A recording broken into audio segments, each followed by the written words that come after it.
करें ना। अच्छा, तो बिस्फोनेट्स आप लोगों ने पढ़ लिए ऑस्टियोपोरोसिस की ट्रीटमेंट में। अब दूसरी चीज जो हम पढ़ेंगे वो हम है जी एस्ट्रोजन थेरेपी पढ़ेंगे, ठीक है जी। लेकिन जो हम एस्ट्रोजन देंगे, देखिए नॉर्मली आपके पास, अब हम एस्ट्रोजन का पाथवे पढ़ते हैं। एस्ट्रोजन का आपकी जो बोन डेपोजिशन है, बोन मैस बनाने में बड़ा अच्छा काम होता है, ठीक है जी। अब आप दूसरी चीज जो इस्तेमाल कर रहे हैं वो आप सेलेक्टिव एस्ट्रोजन रिसेप्टर मॉड्यूलेटर्स पढ़ रहे हैं, ठीक है जी। तो एस्ट्रोजन रिसेप्टर मॉड्यूलेटर्स, ये दूसरी ड्रग होगी आपकी ऑस्टियोपोरोसिस की ट्रीटमेंट में। अब ये चीज तो हमने पढ़ ली, इस चीज को जरा पढ़ते हैं, ठीक है जी। देखें, इस चीज को पढ़ने से पहले, आप इस चीज को पढ़ने से पहले सबसे पहले मेरे साथ एस्ट्रोजन का जरा पाथवे पढ़ने। नॉर्मली जब आपके पास, देखिए हम क्या पढ़ रहे हैं, हम ऑस्टियोपोरोसिस पढ़ रहे हैं ना। और ऑस्टियोपोरोसिस तो मोस्टली आपके पास पोस्ट मेनोपॉजल वुमेन में होती है। तो पोस्ट मेनोपॉजल वुमेन में एक क्या हो जाता है, वहां पर जब आपके पास मेन्यूपॉज आता है, ठीक है जी। जब मेन्यू पॉज आता है, तो मेन्यू पॉज आने की वजह से आपका क्या हो जाता है, आपकी जो वो है एस्ट्रोजन लेवल्स हैं, एस्ट्रोजन लेवल्स हैं, वो क्या कर जाते हैं, वो फॉल कर जाते हैं, ठीक है जी। एस्ट्रोजन डिक्रीज हो जाता है। तो जब एस्ट्रोजन डिक्रीज हो जाता है, आपके पास क्या हो जाता है, आपकी जो प्रोलिफरेशन है और जो एक्टिविटी है ऑस्टियोक्लास्ट की, वो ज्यादा हो जाती है। तो ये decrease in estrogen leads to proliferation proliferation of what, proliferation of osteoclasts, ठीक है जी। जब ऑस्टियोक्लास्ट ज्यादा होंगे, इसकी वजह क्या हो रही है, इसकी वजह एस्ट्रोजन का कम होना है। और जाहिर सी बात है, जब प्रोलिफरेशन ऑफ ऑस्टियोक्लास्ट होगा, ज्यादा ज्यादा ऑस्टियोक्लास्ट बनेगा, it will ultimately lead to what, it will ultimately lead to decrease in bone mass. Bone mass क्या हो जाएगा, बोन मैस क्या हो जाएगा, डिक्रीज हो जाएगा, ठीक है जी। तो आपको समझ आ रही है कि बोन मैस या ऑस्टियोपोरोसिस आपकी मेन्यूपोजल वुमेन में क्यों ज्यादा हो जाता है। एक बंदा मेन्यूपोज में जा रहा है, तो उसकी बोन मैस का कम होने की क्या वजह है, वो ये वजह है कि एस्ट्रोजन का लेवल कम हो जाता है। अब अगर आपने इसकी ट्रीटमेंट करनी है, ऐसे पेशेंट जो कि मेन्यूपोज भी है और वो आपके पास ऑस्टियोपोरोसिस का पेशेंट भी है, अब उसका ऑस्टियोपोरोसिस जब आपने ठीक करना है, तो आप उसका एस्ट्रोजन ज्यादा कर दोगे, तो प्रोलिफरेशन कम नहीं हो जाएगी ऑस्टियोक्लास्ट की, बोन मैस कम होने की बजाय ज्यादा नहीं हो जाएगा, हो जाएगा ना। तो एस्ट्रोजन को आप डायरेक्टली ज्यादा करते हो by giving estrogen receptor modulators, ठीक है जी। लेकिन इसमें एक और मसला भी आ जाता है।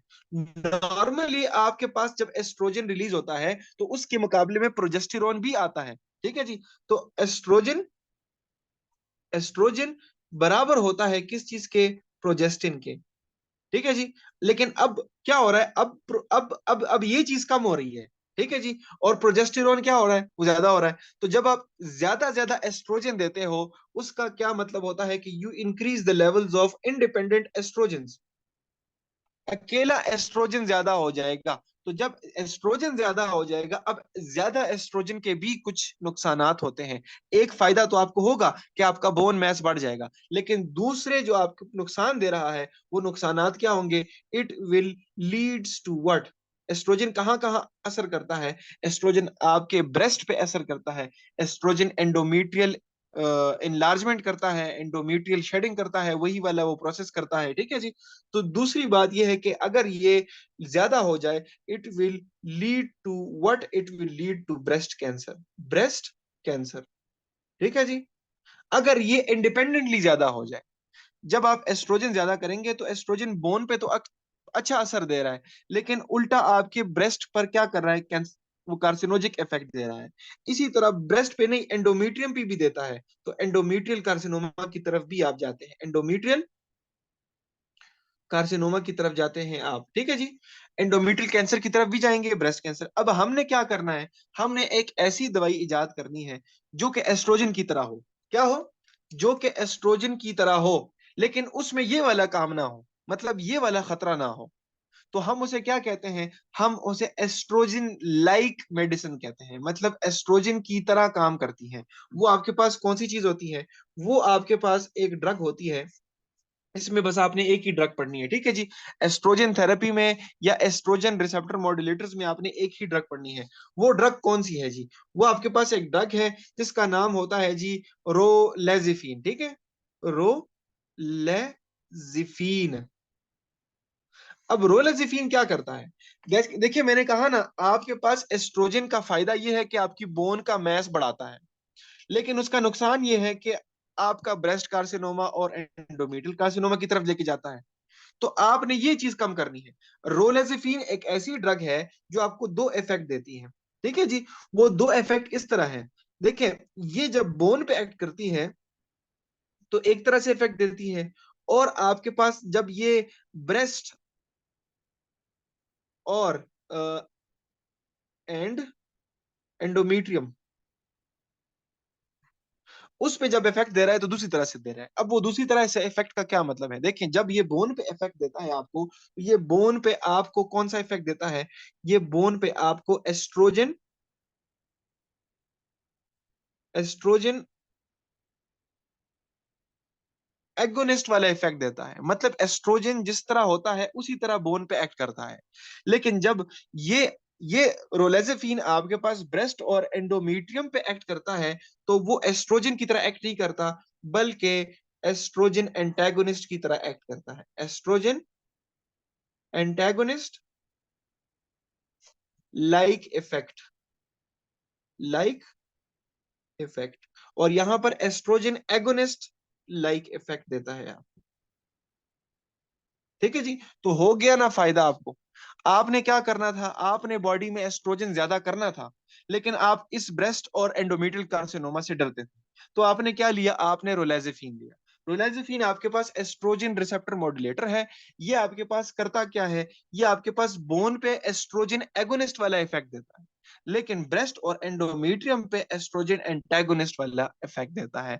तो आपका breast and endometrial enlargement and leading to carcinoma नहीं होता, और बोन का जो मैस बढ़ रहा था एस्ट्रोजन से, वो हो जाएगा। ठीक है जी। सो ये रोलाजिफिन आपके पास क्या है? ये आपके पास एक एस्ट्रोजन थेरेपी है। ठीक है जी। बात समझ आ रही है? बात समझ आ रही है? हम इसको एस्ट्रोजन थेरेपी को हम सिंपल एस्ट्रोजन क्यों नहीं देते?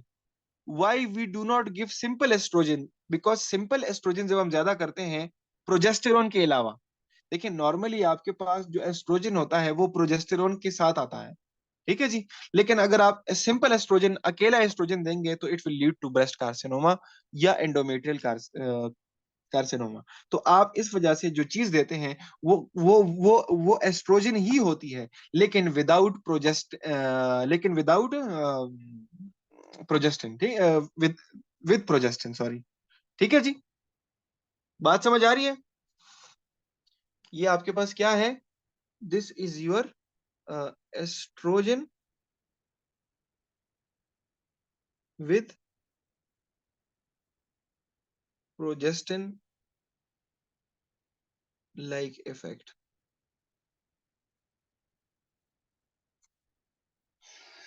ठीक है जी। यहां तक आपको समझ आया? एस्ट्रोजन वाला समझ आया? एस्ट्रोजन वाला मामला समझ आया? How, why do we give bisphosphonates in osteoporosis, and why do we give estrogen receptor modulators in osteoporosis patient? देखिए हर ठीक है जी। देखिए हर हर मेडिसिन की ना कुछ साइड इफेक्ट्स भी होते हैं फिर। अब रोलेजिफिन आपके पास क्या है? It is going to make your body bone mass increase, bone mass को अच्छा कर रही है, लेकिन इसके साथ कुछ साइड इफेक्ट्स भी आते हैं। वो साइड इफेक्ट्स क्या है? वो हम यहाँ पे डिस्कस करते हैं। Adverse effects of what? Of raloxifene. तो एडवर्स इफेक्ट इसके दो हैं, और वो आपके पास क्या है? वो आपके पास ये है कि ये आपके जो है क्रैम्स करता है लेग्स पर, क्योंकि आपके लेग्स हैं, वहां पर ये क्रैम्स करता है। लेग लेग क्रैम्प्स बड़े कॉमन सी चीज है इस दवाई के साथ, ठीक है जी। और जो थ्रोम्बो एम्बोलिज्म है, आपको पता है वीनस जो एस्ट्रोजन होता है, ये आपके पास थ्रोम्बो एम्बोलिज्म भी करता है। तो जब आप एस्ट्रोजन ज्यादा ले रहे हैं रोलाजिफिन की फॉर्म में, तो आपको वीनस थ्रोम्बो एम्बोलिज्म का खतरा भी होता है, वीनस थ्रोम्बो एम्बोलिज्म का। ठीक है जी, which can lead to ischemia, which can lead to stroke like effects वगैरह वगैरह चीजें। ठीक है जी, ठीक है जी, बात समझ आ रही है? यहां तक आपको समझ आया? यहां तक आपको समझ आया? हम फिर आगे चलते हैं। जल्दी बताएं जी। अच्छा जी, ठीक है। अब आपने क्या पढ़ लिए? आपने एस्ट्रोजन थेरेपी भी पढ़ ली, एस्ट्रोजन रिसेप्टर मॉड्यूलेटर्स भी पढ़ लिए। अब हम तीसरी चीज की तरफ जाते हैं। ठीक है जी, तीसरी चीज आपके पास है जी कैल्सिटोनिन। क्या जी? कैल्सिटोनिन। अब कैल्सिटोनिन क्या है? कैल्सिटोनिन आपके पास एक ट्रीटमेंट है फॉर द ऑस्टियोपोरोसिस। लेकिन इसका मैकेनिज्म ऑफ एक्शन क्या है? The mechanism of action is कि ये आपके पास आपका एक यूनिक सा इफेक्ट है इसका। इतना हमने उसकी डिटेल में नहीं जाना, लेकिन आपने ये याद रखना है कि ये आपकी बोन की रिजॉर्प्शन को डिक्रीज करता है। It decrease bone resorption process. एक तरफ आपकी ब्रोन बोन की रिजॉर्प्शन प्रोसेस को डिक्रीज करता है, दूसरी तरफ इंक्रीज करता है किस चीज को? दूसरी तरफ आपका bone density, increase bone density. ठीक है जी। तो इन दोनों चीजों की चीजों को देखकर आप इसको ऑस्टियोपोरोसिस में देना अच्छा समझते हैं। Why? Because you want bone resorption to decrease in osteoporosis and you want to increase bone density in osteoporosis. दोनों चीजें इसी में है, तो we give it to osteoporosis patient. ठीक है जी। अच्छा, ये आपके पास अच्छी चीज है, लेकिन usually it is used as second line therapy, because ये आपके पास लेस इफेक्टिव होती है। लेस इफेक्टिव होती है किस चीज से? Less effective than bisphosphonates. Bisphosphonates. तो बिसफॉस्फोनेट्स आपके पास always and always first line therapy होती है, और फिर उसके बाद कैल्सिटोनिन वगैरह दिया जाता है। ठीक है जी। अब कैल्सिटोनिन का फायदा भी है ना। इसका फायदा ये है कि एक तो आपको बोन रिजॉर्प्शन वाला मसला हल कर रहा है, वो तो ठीक है, लेकिन एक और इसका फायदा ये है जो कि इसके साथ एडिशनली आता है, और वो क्या है जी? वो आपके पास ये है कि ये आपके पास जो फ्रैक्चर्स होते हैं ना, फ्रैक्चर्स मतलब स्ट्रेस फ्रैक्चर्स हो गए, ऑस्टियोपोरोटिक ऑस्टियोक्लास्टिक एक्टिविटी की वजह से जो आपको फ्रैक्चर्स होते हैं, उनकी पेन को रिलीव करता है। मतलब आप इसको पेन किलर की तरह भी इस्तेमाल करते हैं उन पेशेंट्स में जिनको ये क्या हुआ होता है, ऑस्टियोपोरोटिक फ्रैक्चर्स हुए होते हैं। ठीक है जी। पेन पेन रिलीवर इन ऑस्टियोपोरोटिक फ्रैक्चर पेशेंट्स। ठीक है जी। तो जिनका रीसेंट रीसेंट हिस्ट्री होती है, जिनकी इमीडिएट हिस्ट्री होती है कि जो फॉल की या वर्टिब्रल वगैरह की फ्रैक्चर्स की, कमर वगैरह की मोरे वगैरह जो है ना वो डैमेज हो गए हैं, उनमें आप कैल्सिटोनिन देते हैं। वाई? कि एक तो ये आपकी बोन डेंसिटी को अच्छा कर रहा है, दूसरा आपके पेन किलर की तरह भी इस्तेमाल होता है। ठीक है जी, बात समझ आ रही है? इसको जो है ना हम दो फॉर्म्स में लेते हैं। ठीक है जी। इसको आप जो है ना फॉर्म्स जो इसकी हैं वो आपके पास दो हैं, या इसको हम इंट्रानेजली लेते हैं, इंट्रानेजली लेते हैं। ठीक है जी। मतलब आप इनहेलर की तरह इस्तेमाल करते हैं, which is inhaled through nasal cavity, या आप इसको क्या लेते हैं, या आप इसको इंट्रावीनसली लेते हैं, वीनसली लेते हैं। इंट्रावीनसली भी लिया जाता है, लेकिन इंट्रानेजली वाला ज्यादा इस्तेमाल किया जाता है। ठीक है जी। इंट्रानेजली वाले का इफेक्ट भी ज्यादा आता है। इंट्रावीनस अगर हम कैल्सिटोनिन भी इस्तेमाल करते हैं तो उसका इतना अच्छा एब्जॉर्प्शन वाला रेशो नहीं आता। तो to maximize rate of absorption आप उसको इंट्रानेजली लेते हैं, बिकॉज नेजल कैविटी में आपके पास इमीडिएटली जो ब्लड वेसल्स होती हैं ये उनको कैच करके एब्जॉर्ब हो जाता है। ठीक है जी। लेकिन इस वजह से फिर इंट्रानेजली यूज होने वाले ड्रग्स का अपना अपना साइड इफेक्ट भी है, और वो क्या है? वो आपके पास राइनाइटिस कर सकता है। इसका जो एडवर्स इफेक्ट है, अगर आप इसे इंट्रानेजली लेते हैं तो इसका एडवर्स इफेक्ट क्या है? राइनाइटिस। वाई? बिकॉज आप आप जो नेजल कैविटी होती है, नेजल लाइनिंग होती है, उसको आप क्या करते हैं, उसको आप छेड़ते हो, आप उसको इरिटेट करते हो। राइनाइटिस हो गया, नेजल ब्लॉकेज हो गया, और नेजल नेजल कंजेशन हो गई, सारी वगैरह जो नेजल की सिम्टम्स होती हैं वो इसके साथ आती हैं। ठीक है जी। दूसरा इसका जो इन दोनों का, बल्कि एज अ होल कैल्सिटोनिन का वो जो एडवर्स इफेक्ट है वो ये है कि इट लीड्स टू मेलिग्नेंसी। मतलब आपके पास ये जो कैल्सिटोनिन है, it can be a factor in the rise, रे क्या कह सकते हैं, मतलब रिस्क है, ठीक है जी, रिस्क ऑफ मेलिग्नेंसी। ठीक है जी। मेलिग्नेंसी भी होती है, साथ में आपके पास रेजिस्टेंस भी हो जाता है, रेजिस्टेंस भी होता है, resistance in Piaget's disease patient. Piaget's आपने पढ़ा ना, पेजेट्स डिजीज जिनकी आपके पास बोन रिमॉडलिंग में मसला होता है, उन पेशेंट्स में जब हम इसको कैल्सिटोनिन को इस्तेमाल किया जाता है, उन पेशेंट्स में जब हम इसको इस्तेमाल करते हैं तो उनमें ये रेजिस्टेंस कॉज करता है, resistance in pages disease patients. ठीक है जी। तो उनके लिए फिर हम ऐसे पेशेंट्स जिनको पेजेट्स डिजीज होता है, उनमें हम calcitonin as a first line therapy नहीं इस्तेमाल करते। क्यों नहीं इस्तेमाल कर सकते? बिकॉज उनको पेजेट्स डिजीज में ये रेजिस्टेंस कॉज कर जाता है। ठीक है जी। ये आपके पास इसके एडवर्स इफेक्ट्स हैं, इसका सारा मामला है कैल्सिटोनिन का। ठीक है जी। अगर आपको कैल्सिटोनिन समझ आया तो हम आगे चलें।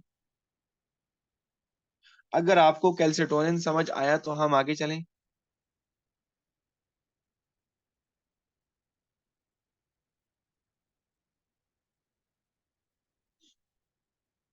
अच्छा जी। तो कैल्सिटोनिन भी पढ़ लिया। इसके बाद आपके पास सिर्फ दो ड्रग्स रहती हैं, और उनमें से आपके पास जो ये वाली ड्रग है,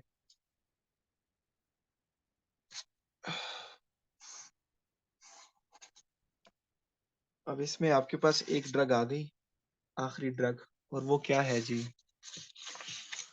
वो आपके पास है जी डोनेजुमैब। डोनेसुमैब। ठीक है जी। ये आपके पास ऐसी ड्रग है विच इज बेसिकली एंटीबॉडी। ये आपके पास क्या है? एक एंटीबॉडी है, मोनोक्लोनल एंटीबॉडी है, जो आपके एक खास मैकेनिज्म होता है, कैपा बी रिसेप्टर की एक्टिवेशन करता है, वट एवर, उसको उसकी तरफ हम नहीं जा रहे। लेकिन बस आपने सिर्फ इतना याद रखना है कि डोनेसोमैब जो आपके पास है, ये आपके पास इनहिबिशन करता है किस चीज की? ऑस्टियोक्लास्ट की फॉर्मेशन की। ऑस्टियोक्लास्ट बुरी चीज है ना, so you want to inhibit it. It inhibits osteoclast. ठीक है जी। अब ऑस्टियोक्लास्ट की फॉर्मेशन को भी रोकता है। ठीक है जी। मतलब it doesn't let the osteoclast to be formed. और दूसरी बात यह है कि ऑस्टियोक्लास्ट की फॉर्मेशन को भी इनहिबिट करता है, साथ में उसकी जो फंक्शन है, ऑस्टियोक्लास्ट का फंक्शन है बोन रिजॉर्प्शन वाला, उसको भी इनहिबिट करता है। तो डबल ट्रबल देता है ये आपके ऑस्टियोपोरोसिस वाले पेशेंट्स। ठीक है जी। ठीक है जी। इसको आप स्पेशली यूज करते हैं, देखें पेजिस डिजीज में भी इस्तेमाल होता है, बाकी में भी इस्तेमाल होता है। ठीक है जी। लेकिन जिन लोगों को, जिन पेशेंट्स को ऑस्टियोपोरोसिस हो, और ऑस्टियोपोरोसिस में उसको रिस्क हो, किस चीज का रिस्क हो? फ्रैक्चर का। तो ये फ्रैक्चर से बचाने में बड़ा मदद देती है। Why? Because it is antibody and it acts immediately. तो इमीडिएटली जब हम इस डोनेजुमैब को लेते हैं ऑस्टियोपोरोसिस वाले पेशेंट्स में, तो उनका risk of fracture significantly decrease करता है। ठीक है जी। तो उसमें हम इसको इस्तेमाल कर सकते हैं। बाकी आपने इसमें कुछ ऐसी खास चीज नहीं लिखनी, इसका सिर्फ डोजेज याद रखना है कि डोनेजोमैब को हम क्या करते हैं, फार्मेको कैनेटिक्स पढ़ रहे हैं, तो फार्मेकोकाइनेटिक्स में आपने ये याद रखनी है कि it is used once once in 6 months. मतलब आपने सिर्फ इसकी एक ही डोज लेनी है, और वो डोज आपने कब लेनी है? 6 मंथ में एक ही बार लेनी है। हर 6 मंथ बाद आपने ये लेनी है। ठीक है जी। और इसको जब भी इस्तेमाल किया जाता है तो इसको ना इंट्रावीनसली यूज किया जाता है, ना इसको ओरली इस्तेमाल किया जाता है, बल्कि इसको हम सब क्यूटेनियसली इस्तेमाल किया जाता है, सब क्यूटेनियसली। ठीक है जी, ठीक है जी, सब क्यूटेनियसली या इंट्राडर्मली इस्तेमाल किया जाए, जिस तरह इंसुलिन वाली गोली, सॉरी, इंसुलिन वाला इंजेक्शन लगाया जाता है। ठीक है जी। बाकी इसमें हम इस तरह कोई चीज नहीं देखते हैं, लेकिन इसमें एडवर्स इफेक्ट्स याद रख लें कि एडवर्स इफेक्ट्स आपकी ये है कि ये जिस जगह पे आप इंजेक्शन लगवाते हैं इसका, तो उस जगह पे ये इन्फेक्शन कॉज कर सकता है। ठीक है जी, इरिटेशन कॉज कर सकता है, इरिटेशन एट इंजेक्शन साइट। ठीक है जी, ये काम हो सकता है। और इसके साथ आपके पास इन्फेक्शन हो सकता है, और डर्मेटोलॉजिकल रिएक्शंस वगैरह चीजें हो सकती हैं, रैशेस वगैरह आ सकते हैं, बाकी इस तरह कोई नहीं हो सकता। ठीक है जी। अब इसको हम किस वजह से इस्तेमाल करते हैं, खास उन पेशेंट्स में जिनको ऑस्टियोपोरोसिस हो और वो रिस्क होते हैं, उनको जिनको रिस्क होता है फ्रैक्चर होने का। ठीक है जी, बस ये चीज आपने याद रखनी है, बाकी इंशाल्लाह इसमें कुछ भी नहीं है।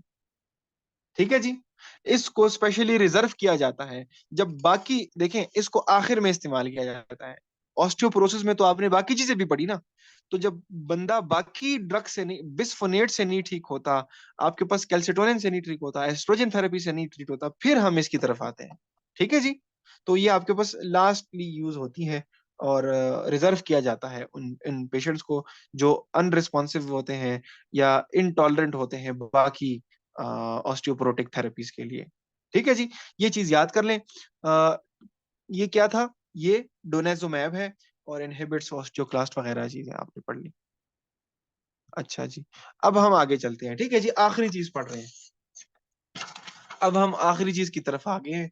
आखिरी चीज ये है कि अब तक जितने भी आपने देखे ऑस्टियोपोरोसिस है,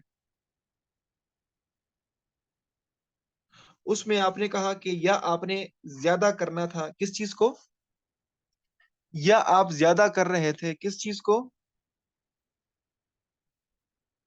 ऑस्टियोब्लास्ट की एक्टिविटी को, या आप कम कर रहे थे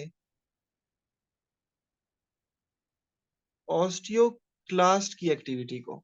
तो अभी तक जो हमने ड्रग्स पढ़ी वो सारी ऑस्टियोक्लास्ट की एक्टिविटी को डिक्रीज कर रही थी। उनमें आपने क्या पढ़े, बिस फॉस्फोनेट्स पढ़े। ठीक है जी, उसमें आपने एस्ट्रोजन थेरेपी पढ़ी। ठीक है जी, उस पे आपने क्या पढ़ा, आखिरी चीज क्या चीज पढ़ी थी हमने, कैल्सिटोनिन पढ़ी। ठीक है जी, और उस पे आपने मोनोक्लोनल एंटीबॉडी डोनेसोमैब पढ़ी, डोनेसोमैब पढ़ी।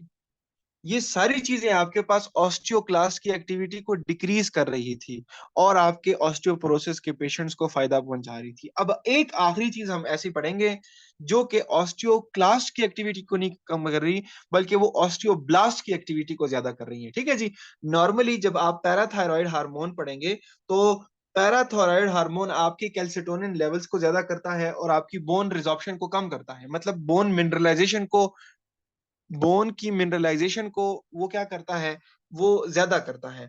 तो और अब जो हम ऑस्टियोब्लास्ट की एक्टिविटी को ज्यादा करने के लिए जो ड्रग ले रहे हैं, वो आपके पास है जी एक टेरीपेराटाइन। कौन सी ड्रग है जी, टेरीपेराटाइड। ठीक है जी, अब टेरीपेराटाइड आपके पास एक ऐसी ड्रग है जो कि ऑस्टियोब्लास्ट की एक्टिविटी को ज्यादा करती है। किस तरह ज्यादा करती है, इस तरह ज्यादा करती है कि ये जो टेरीपेराटाइड है आपके पास, ये आपके पास बजाते खुद एक रिकॉम्बिनेंट टाइप है पैराथायरॉयड हार्मोन की। It is a recombinant type of what, recombinant type of parathyroid hormone. अगर आपको पीछे बैकग्राउंड थोड़ा सा पता है कि पैराथायरॉयड क्या काम करता है, so you will know the effect कि पैराथायरॉयड हार्मोन क्या करता है, वो बोन्स की डेवलपमेंट को बेहतर करता है। तो टेरीपेराटाइड आपके पास एक रिकॉम्बिनेंट टाइप है उसी पैराथायरॉयड हार्मोन का। ठीक है जी, तो जब आप टेरीपेराटाइड खाते हैं, इट मींस कि आप पैराथायरॉयड हार्मोन वाला इफेक्ट ला रहे हैं बॉडी में। ठीक है जी, अब ये क्या करता है, जब आपके पास ये टेरीपेराटाइड आप खाते हैं, when you use teriparatide, you are basically stimulating what, you are basically stimulating the formation of what, resorption नहीं है। अच्छा, अभी अभी अभी अभी ऑस्टियोक्लास्ट वाली एक्टिविटी नहीं है। ये आप स्टिमुलेट कर रहे हैं formation by formation of what, formation of borne by what, by increasing osteoblastic activity, increasing.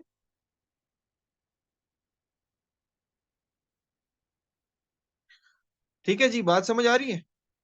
तो ये आपके पास सारी कहानी है किस चीज की, इस टेरी पैराटाइड की। ठीक है जी, टेरी पैराटाइड की।